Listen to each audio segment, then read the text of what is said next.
আসসালামু আলাইকুম ওয়া রাহমাতুল্লাহি ওয়া বারাকাতুহু। বিসমিল্লাহির রহমানির রহিম। আলহামদুলিল্লাহ ওয়াসসালাতু ওয়াসসালামু আলা রাসূলিল্লাহ ওয়া আলা আলিহি ওয়া সাহবিহি আজমাইন ওয়া বা'দ। সম্মানিত শ্রোতা দর্শক মণ্ডলী, আল্লাহ রাব্বুল আলামিনের প্রশংসা এবং প্রিয় নবী সাল্লাল্লাহু আলাইহি সাল্লামের উপর সালাত ও সালামের পর আজ 6 জিলহজ 1445 হিজরি মোতাবেক 12 জুন 2024 আমাদের ধারাবাহিক প্রশ্নোত্তর পর্ব নম্বর 75। 10টি প্রশ্ন রয়েছে বিভিন্ন দেশ থেকে আসা। ইনশাআল্লাহ তাআলা সেগুলির উত্তর দেওয়ার চেষ্টা করব। আল্লাহ রাব্বুল আলামিন যেন সঠিক কথা বলার এবং তা মেনে চলার তৌফিক দান করেন। প্রথম প্রশ্ন করেছেন, আসসালামু আলাইকুম শেখ। ওয়ালাইকুম আসসালাম ওয়া রাহমাতুল্লাহ। আশা করি আল্লাহর রহমতে ভালো আছেন। সম্মানিত শেখ, একটা মেয়ের প্রশ্ন, মেয়েরা কি কোনো ছেলেকে বিয়ের প্রস্তাব দিতে পারে? বিয়ের প্রস্তাব যদি প্রয়োজন হয় মেয়ের দেওয়ার, তাহলে দিতে পারবে, কিন্তু শর্ত হচ্ছে যে ফিতনার যেন কোনো আশঙ্কা না থাকে। কিন্তু আজকালকার জামানায় মেয়ে যদি কোনো ছেলেকে প্রস্তাব দেয় তো নিশ্চিত ফিতনার আশঙ্কা আছে। কারণ তার মাধ্যমে শুধু একবার বলা নাই যে সে একবার শুধু বলল যে আমি বিয়ের ক্ষেত্রে ইচ্ছুক, বরং সে নিয়মিত কথা বলা শুরু করবে, তার সাথে সেই ছেলে কথা বলা শুরু করবে, বা তার সাথে নিয়মিত যোগাযোগ যে কোনোভাবে সোশ্যাল মিডিয়া হোক রাখবে। আর তাতে অনেক এমন কথা হবে যেগুলি কথার জেনা, চোখের জেনা, অন্তরের জেনা, অঙ্গ প্রত্যঙ্গের জেনা। আর যে জেনা মানুষের বড় জেনা পর্যন্ত, নোংরামি পর্যন্ত পৌঁছাতে পারে। এই জন্য ফিতনা থেকে নিরাপদ থাকার জন্য যেখানে উত্তম বিকল্প আছে, আল্লাহ রাব্বুল কোরআনে কারীমে ইরশাদ করেছে, ওয়াতুল বুয়ুতা মিন আবওয়াবিহা, তোমরা বাড়িতে প্রবেশ করো সদর দরজা দিয়ে। তো বিয়ের প্রস্তাব দেওয়ার জন্য সদর দরজা হচ্ছে মেয়ের অভিভাবকের মাধ্যমে। মেয়ের অভিভাবক, মেয়ের বাবাকে, না হয় মেয়ের ভাইকে, মেয়ের নিকট আত্মীয়কে, মেয়ের চাচাকে, মেয়ের দাদাকে, মেয়ের নানাকে, তাদেরকে বলবেন যে আমি অমুক মেয়েটিকে বিয়ে করতে চাই, আপনার অমুক আত্মীয়কে বিয়ে করতে চাই, যে প্রস্তাব দিচ্ছি। তাহলে এতে কোনো ফিতনার আশঙ্কা নেই। আপনিও গুনাহ থেকে বেঁচে থাকলেন, সে মেয়েটিও গুনাহ থেকে বেঁচে থাকলেন। আর তারপরে দুই পক্ষ থেকে সম্মতি হলে তখন বিয়ে সম্পন্ন হবে। আর যদি চোরা রাস্তা দিয়ে ঢুকেন, চোরা রাস্তা দিয়ে চোর ঢুকে, জন্য এসব রাস্তা, মফস্বল রাস্তাকে চোরা রাস্তা বলা হয় আমাদের দেশে। চোর যারা অসৎ তারা এসব রাস্তা দিয়ে ঢুকে। মেয়ে ছেলের সাথে যোগাযোগ করছে, আমি তোমাকে বিয়ে করতে চাই, ছেলে মেয়েকে প্রস্তাব দিচ্ছে, আমি তোমাকে বিয়ে করতে ইচ্ছুক। এগুলো হচ্ছে চোরা রাস্তা, মানে চোরদের রাস্তা, চরিত্রহীনদের রাস্তা। এগুলো রাস্তা ভালো না, যেখানে উত্তম বিকল্প আছে। সুতরাং শর্ত সাপেক্ষ জায়েজ। যদি দেখা যায় যে এই কথা বলার জন্য কেউ নেই, শুধু এতটুকু আমি বলবো আমার ইচ্ছা পোষণ করে যে আমি তোমাকে পছন্দ করি, তোমার সাথে পেয়ে বসতে চাই, তাহলে জায়েজ রয়েছে। আর সেটা যদি কারো সামনে হয় তাহলে আরও বেশি ফিতনা থেকে নিরাপদ। কিন্তু কারোর সামনে একবার হলো আর তারপরে শুরু হয়ে গেল নির্জনে, এটাই তো হচ্ছে আজকাল। নবী সাল্লাল্লাহু আলাইহি ওয়াসাল্লামের সামনে জনৈক মহিলা আসলেন আর এসে বলে, আহাবতু নাফসি লাকা ইয়া রাসূলুল্লাহ, হে আল্লাহর রাসূল, আমি নিজেকে আপনার জন্য উৎসর্গ করছি, মানে আপনি আমাকে বিয়ে করুন, আপনাকে আমি বিয়ে করতে চাই বা আপনার সাথে বিয়ে বসতে চাই। নবী সাল্লাল্লাহু আলাইহি ওয়াসাল্লামের প্রয়োজন ছিল না, একটু চিন্তা করলেন আর তারপরে নীরব হয়ে গেলেন। অন্য সাহাবী তখন বলল, ইয়া রাসূলুল্লাহ, যাওয়াজিনি বিহা ইল্লাম তাকুল লাকা বিহা হাজা, যদি আপনার প্রয়োজন না হয় তাহলে আমার বিয়ে দিয়ে দেন, আমার কোনো স্ত্রী নেই, যুবক মানুষ। নবী সাল্লাল্লাহু আলাইহি ওয়াসাল্লাম বলে, তোমার কাছে মোহর আছে? কিছুই নেই, মা ইনদাল্লাহি ইজারি, আমার কাছে একটা লুঙ্গি আছে, লুঙ্গিটা পরে আছে। বললেন নবী সাল্লাল্লাহু আলাইহি ওয়াসাল্লাম, তুমি লুঙ্গি খুলে দিয়ে দাও তো তুমি কি থাকবে, বিবস্ত্র থাকবে? ইলতামিস ওয়ালাউ খাতাম মিন হাদিদ, এটা আংটিও যদি লোহার আংটি বাড়িতে পাও, সর্বনিম্ন কিছু পাও, সামান্য কিছু মূল্য 2-4 পয়সার, সেটাও যদি পাও নিয়ে আসো, তাহলে বোঝা যাচ্ছে আসলে মোহর নগদ। না হলে বলতো যে ঠিক আছে বিয়ে দিয়ে দিচ্ছি, বাকি মোহরে তুমি পরে দেন মোহর দিও, মানে দেন মানে দেনা, ঋণ।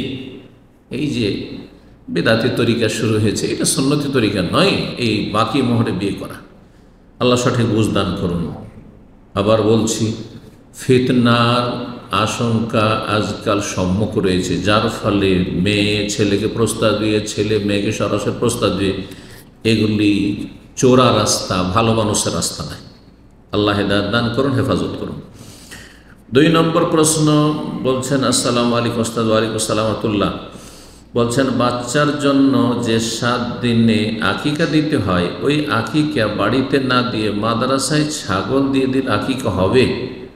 আকিকা তো হয়ে যাবে, কিন্তু উত্তম হচ্ছে যে আপনি আপনার আকিকা বাড়িতে জবাই করবেন, নিজেরাও কিছু খাবেন, আর মাদ্রাসার অভাবীদেরকে অথবা শিক্ষকদেরকে, ওই সচ্ছল অসচ্ছল তাদেরকেও খাওয়াবেন চাইলে, আর আত্মীয় স্বজন বন্ধু বান্ধব অভাবী গ্রামের আশেপাশে তাদেরকেও খাওয়াবেন।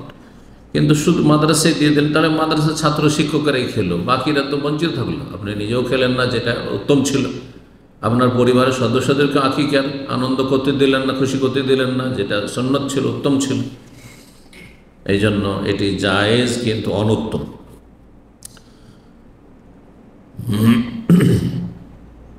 3 নম্বর প্রশ্ন বলছেন, আসসালামু আলাইকুম শেখ। ওয়ালাইকুম আসসালাম ওয়া রাহমাতুল্লাহ। আমি মোহাম্মদ হোসেন, বাংলাদেশ টাঙ্গাইল জেলা থেকে। আমার প্রশ্ন হচ্ছে যে যদি কোনো লোক হারাম খাচ্ছে আবার 5 ওয়াক্ত সলাৎ সঠিক নিয়মে আদায় করছে, তার সলাতে কোনো বিদাত নেই, সহিভাবে সলাৎ আদায় করছে, এখন তার সলাৎ কি গ্রহণযোগ্য হবে? তার সলাতের নেকি সে পাবে, আর তার হারাম খাওয়ার গুনহার বোঝা সে উঠাবে। সুতরাং সে কবরে শাস্তি পাবে, দুনিয়ার শাস্তি পাবে, জাহান্নামের শাস্তি পাবে যদি বিনা তবে মারা যায়। আর এরকমই হচ্ছে, অনেক নামাজি আছে কিন্তু বিভিন্ন রোগে আক্রান্ত, বিভিন্ন বালা মুসিবত বিপদগ্রস্ত দুনিয়াতে, আর কবরের আযাবের সম্মুখীন, আর তারপরে শাস্তি টাস্তি ভোগ করে যদি সে কোরআন সুন্নাহ অনুসারী সহি আকীদা হয়, তাহলে কোনো এক সময় জান্নাতে যাবে। যেমন ফাসেক লোকদের অবস্থা, সেও একজন ফাসেক। জি, তার মধ্যে হাসানাত রয়েছে, ভালো রয়েছে, আর মন্দ রয়েছে। তার ভালোটা যদি প্রাধান্য পেয়ে যায় তাহলে সে জান্নাতি, আর যদি মন্দটা গুনহা যদি প্রাধান্য পেয়ে যান, গুনহার ওজন যদি দাঁড়িপাল্লায় বেশি হয়ে যায়, তাহলে জাহান্নামের সম্মুখীন, কবর আযাবের সম্মুখীন হবে। জি। তারপরে বলছেন যে আল্লাহর দরবারে সলাতের জন্য কি সে নেকি পাবে? সলাতের নেকি পাবে, আশা করি উত্তরটা দেবেন। সলাতের নেকি পাবে, আর যেসব হারাম খাচ্ছে, হারাম আচরণ করছে, হারাম দেখছে, বিভিন্ন পাপে জড়িয়ে আছে, তার শাস্তিও পাবে দুনিয়া আখিরাতে। আল্লাহ হেদায়েত দান করুন।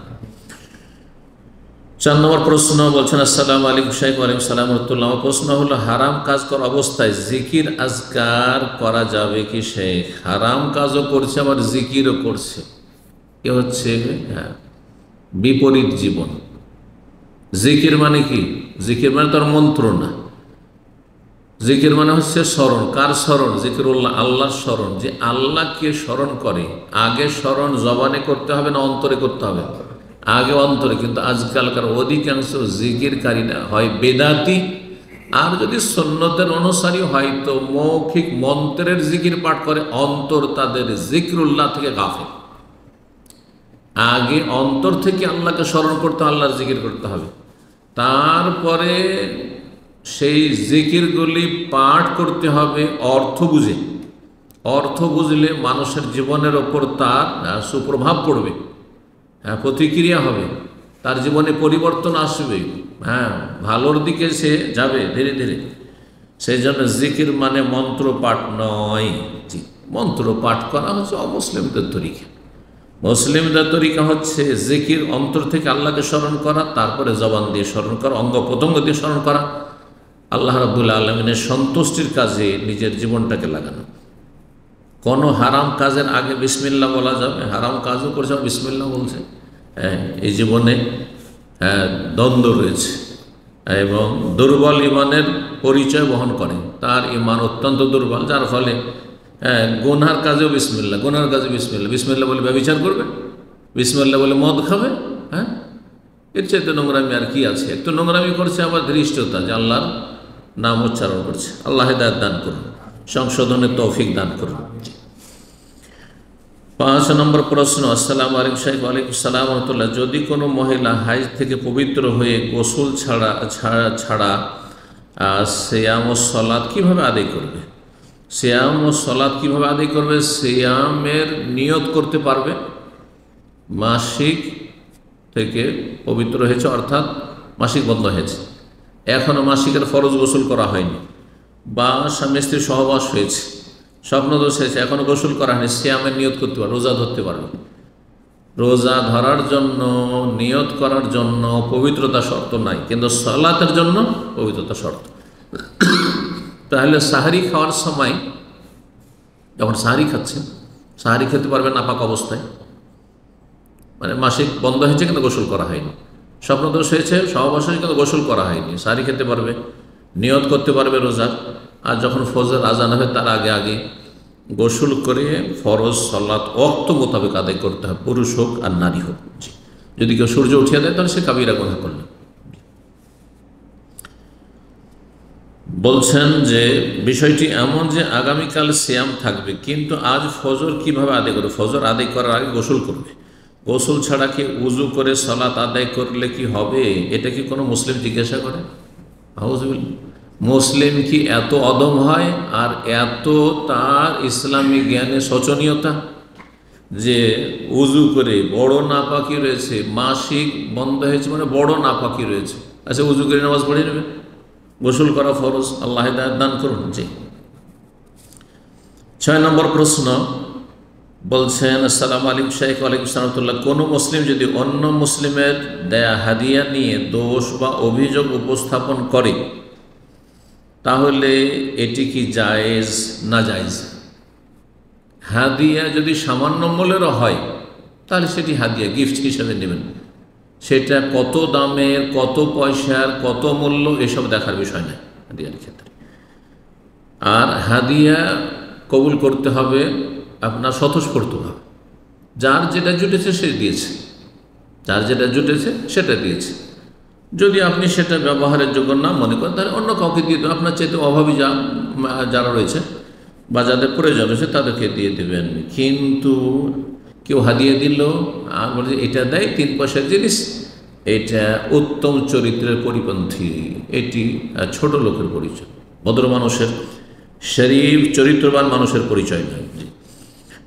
7 নম্বর প্রশ্ন বলছেন, আসসালামু আলাইকুম শেখ। ওয়ালাইকুম সালামতুল্লাহ। বলছিলাম যে ফজরের সালাত যদি জামাতে না পাই তো ফজরের সালাত সূর্য উদয় হওয়ার পর জামাত করে পড়া যাবে কি? হ্যাঁ, যেই সালাত আপন ওয়াক্তে জামাত সহকার রয়েছে সেটা কাজাও জামাত সহকার করতে হবে।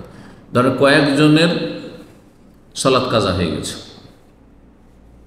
ফজরের সালাত সূর্য ওঠার পরে জাগতে পেরেছেন কয়েকজন, জামাত করে পড়বেন, কারণ ফজরের ফরজ নামাজের কি রয়েছে? জামাত রয়েছে।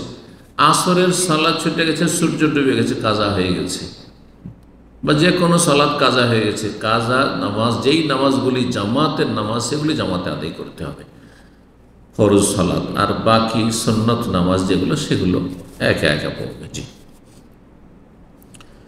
8 নম্বর প্রশ্ন বলছেন যে, আসসালামু আলাইকুম। ওয়ালাইকুম সালাম রহমতুল্লাহ।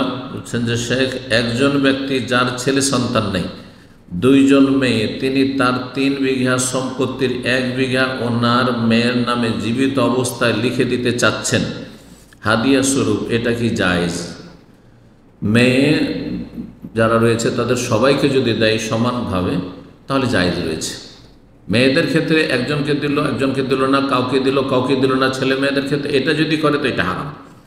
এই ক্ষেত্রে হচ্ছে হাদিস, নবী সাল্লাল্লাহু আলাইহি ওয়াসাল্লাম, ইত্তাকুল্লাহ, তোমরা আল্লাহকে ভয় করো, এবং ওয়াদিলু বাইনা আওলাদিকুম, তোমাদের ছেলে মেয়েদের মাঝে সুবিচার করো। একথা বলেননি যে তোমরা সুবিচার করো বা সমান করে দাও তোমার ওয়ারিসের উত্তরাধিকারীদের মাঝে। এর জন্য মেয়ে আছে, মেয়েদেরকে কিছুটা লিখে দিল, সুস্থ অবস্থায় যদি দেয় তো জায়েজ রয়েছে।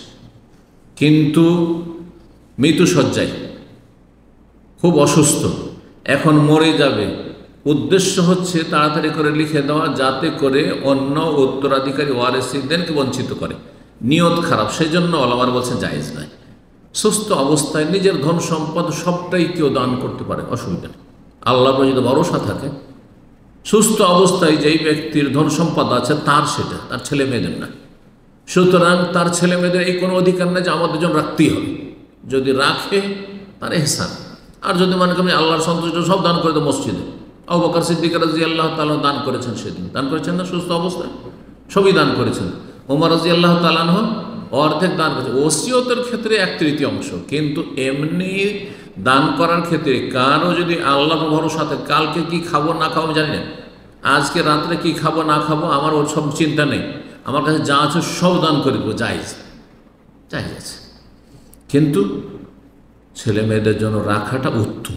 কিছু রাখেন আর কিছু দান করেন, সবই দান করে দিয়েন না, এটা ওলামারা বলেছেন উত্তম শুধু, কিন্তু ফরজ নয় যে ছেলে মেয়ে স্ত্রী আছে তাদের জন্য রাখতে হবে। হ্যাঁ, তাদের জন্য ভিটে মাটি, যেখানে বাড়ি ঘরটা রাখতে হবে, সেখানে বসবাস করবে। তাদেরকে বাড়ি থেকে তো বের করে দিতে পারবেন না আপনি, তাদেরকে তো বাড়ি দিতে হবে, আপনার উপর ভরণ পোষণ রয়েছে। নাফাকা এবং কিসওয়া, তাদের মাসিক যে খরচ রয়েছে, এবং নাফাকা শুকনা বাসা দিতে হবে। বাকি জমি জায়গা অন্য ধন সম্পদ আছে, যদি মনে করেন আমি সুস্থ অবস্থায় সব দান করে দেব, সব কারো মাঝে বিতরণ করে দেব, সব খরচ করে দেব, জায়েজ রয়েছে। বাবাকে ছেলেমেয়েরা ছেলে খরচ দেয়নি, বাবা যা কিছু ধন সম্পদ করেছিল জমি জায়গা সব বিক্রি করে খাচ্ছে, সব খেয়ে নিতে পারে, সমস্ত খেয়ে শেষ করতে পারে।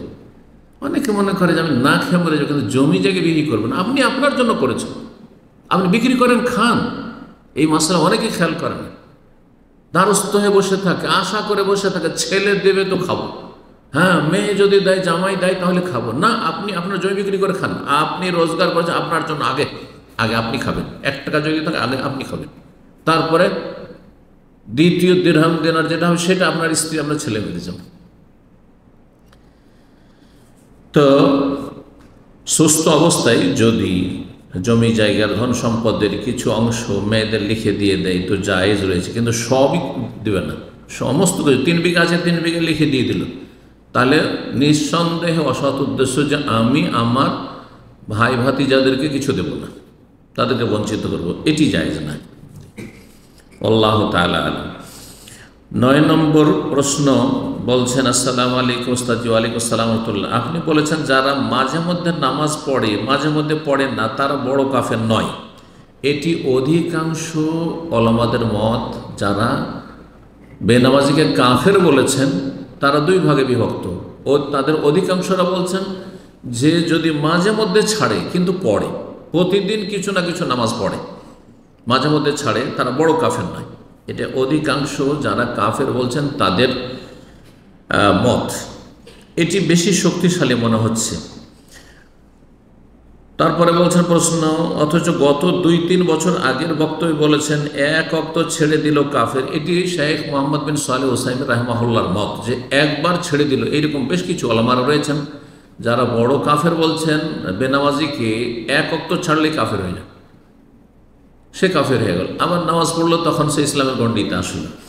তো এই মতটি আগে আমি উল্লেখ করেছি, আর তারপরে যখন আবার উত্তর দিয়েছি কিছুদিন আগে তখন বলেছি যেহেতু অধিকাংশ ওলামারা যারা কাফেরও বলছেন তারা বলছেন মাঝে মধ্যে যদি পড়ে তাহলে তাকে কাফের বড় কাফের বলা যাবে না, বরং সে ফাসিক পাপিষ্ট। তবে সে কুফরির কাছাকাছি রয়েছে, কুফরির আশঙ্কা তার জন্য রয়েছে। এখন আমরা আসলে কোন বক্তব্যটি নেব? যেটি শেষে বলেছি সেটি অধিকাংশ ওলামাদের মত, যেহেতু যারা কাফের বলছেন তাদের মধ্য থেকে, সেজন্য সেটি প্রাধান্যযোগ্য। আল্লাহ তাআলা আলাম। তবে সতর্ক সাবধান, বেনামাজিরা 1 ওয়াক্ত ছাড়লেও কুফরের অবস্থায় মরণ হয়ে যেতে পারে, হতে পারে সেই অবস্থায় চলে গেলেন। আর ইজতিহাদি ফতুয়া হতে পারে যে শেখ বিন উসাইমিন রাহিমাহুল্লাহর মতটি শক্তিশালী, ইজতিহাদি মত, জরুরি নয় যে আমি যেটিকে পরে প্রাধান্য দিলাম সেটি হচ্ছে হক আর বাকিটা বাতিল, এটা হচ্ছে রাজে বেশি প্রাধান্যযোগ্য। কিন্তু হতে পারে যে বড় কুফরি 1 ওয়াক্ত ছাড়লে এটাই আল্লাহর কাছে হক। আপনি কেন এই কুফরির কাছাকাছি থাকবেন যেখানে আপনার কুফরির সম্মুখ আশঙ্কা রয়েছে? আল্লাহ হেফাজত করুন, আল্লাহ তৌফিক দান করুন। 10 নম্বর প্রশ্ন বলছেন, আসসালামু আলাইকুম শেখ। ওয়ালাইকুম আসসালাম। আমাকে অন্যায়ভাবে চাকরি থেকে বের করে দিয়েছে, ইসলাম এ বিষয়ে কি বলে? ইসলাম বলে যে এটা হচ্ছে জুলম, বান্দার হক নষ্ট করা। আর আল্লাহ রাব্বুল কোরআনে কারীমে বলেছেন একাধিকার, ইন্নাহু লা ইফলিহুজ জালিম, জালিম কখনো সফল না। আপনাকে চাকরি থেকে চাকরিচ্যুত করে সে সফল না, মনে করছে যে আমি কাজ করে দিচ্ছি, যার ক্ষতি করতে চায় ক্ষতি করে দিচ্ছেন না, সে নিজেকে ক্ষতিগ্রস্ত করেছে। হ্যাঁ, এর জন্য প্রতিশোধ আল্লাহ দুনিয়াতে নেবেন। হয়তো সে এমন লাঞ্ছিত হবে এবং এমন সে জুলমের শিকার হবে সে কল্পনা করতে পারেনি। আপনার উপরে যে জুলমে তার চাইতে বড় জুলমের শিকার হইতে হবে। এক জালেমের ওপর আর এক জালেমকে আল্লাহ নিযুক্ত করে রাখেন। ও কাযালিকা নুওয়াল্লি বাযা যালিমিনা বাযান বিমা কানু ইয়াকসিবুন। আল্লাহ বলছে এইভাবে এক জালেমকে আর এক জালেমের ওপর আমি নিযুক্ত করে দিই, চাপিয়ে দিই। কিসের কারণে? তাদের পাপাচারের কারণে, কৃতকর্মের কারণে। তো শাস্তি হিসাবে আল্লাহ দুনিয়াতেও শাস্তি দিতে পারেন, আর আখিরাতের শাস্তি তো কঠিন শাস্তি রয়েছে। কবরের শাস্তি জালেমদের জন্য কঠিন শাস্তি রয়েছে। আল্লাহ হিদায়াত দান করুন এবং আপনাকে আপনার মতো মজলুমদেরকে আল্লাহ উত্তম বিকল্প দান করুন। আর একটি প্রশ্ন রয়েছে, সর্বশেষ প্রশ্ন 11 নম্বর। বলছেন, আসসালাম শাইখ আলিম সালামতুল্লাহ, আমাদের কোরবানি দেওয়ার জন্য একটা ছাগল কিনে আনছে, আজকে 10 দিন হলো। কালকে থেকে ছাগলটা অনেক অসুস্থ। এখন প্রশ্ন হলো সেই ছাগলটা কি বিক্রি করা যাবে? ছাগলটা কি করব, জানি উপকৃত করবেন। প্রশ্ন করেছেন সিঙ্গাপুর থেকে। এই প্রশ্নের উত্তর হচ্ছে যে ছাগল কিনে নিলে সেটি আপনি আল্লাহ রাস্তায় যেন নির্ধারিত করেছে এটি কোরবানি করব। এই জন্য একদল বলছেন যে না, সেটাকে কি করা যাবে না, অন্যটার সাথে পরিবর্তন করা যাবে না। আর একদল বলছেন যে তার চাইতে উত্তমের সাথে যদি পরিবর্তন করে তাহলে জায়েজ রয়েছে। এই মতটি বেশি ঠিক। তো এখানে এটি যেহেতু অসুস্থ হয়ে গেছে, আর এই অবস্থায় যদি রেখে দেন, জবাই করে গোস্তও খেলেন না আর বিক্রিও করলেন না যারা জবাই করে তাদের কাছে, যে সেটা থেকে উপকৃত হইল, মরে গেল, তো ক্ষতিগ্রস্ত হলেন আর্থিক দিক থেকে, লাভ কি করলেন? সুতরাং এখানে বিক্রি করার উদ্দেশ্য এই নয় যে আমি কোরবানি দেব না। কোরবানি বলে একটা পশু কিনে নিয়েছে আর তারপর বলছে আমি এবছর কোরবানি দেব না, বিক্রি করে দেবো, এটা জায়েজ নয়, এটা জায়েজ নয়। কিন্তু এখানে এটা বিক্রি করার উদ্দেশ্য অথবা এটা জবাই করে খেয়ে নেওয়ার উদ্দেশ্য হচ্ছে যে এটার বদলে আমি আর একটা কোরবানি খরিদ করে দিয়ে দেব, এর মতোই অথবা এর চাইতে ভালো। সুতরাং সেটি জায়েজ, এতে কোনো সন্দেহ নাই, আর তাই করুন। আল্লাহ রাব্বুল আলামিন আমাদের সকলের জীবনে বরকত দান করেন, ভালো মানুষদের আল্লাহ হেফাজত করেন, মন্দদেরকে আল্লাহ হেদায়েত করেন, তাদের অনিষ্ট থেকে ভালো মানুষদের রক্ষা করেন, হেফাজত করেন। আল্লাহ রাব্বুল আমাদের ফরজ নফল কবুল করেন এবং জিলহজ মাসের মোবারক দিনগুলিতে আল্লাহ রাব্বুল নেক আমলে তৌফিক দান করেন, গুনাহ থেকে আল্লাহ পুরোপুরি বেঁচে থাকার তৌফিক দান করেন, তওবা করে ফিরে আসার তৌফিক দান করেন। ওয়া সাল্লাল্লাহু সাল্লাম নবিয়িনা মুহাম্মদ ওয়া আলা আলিহি ওয়া সাহবিহি আজমাইন।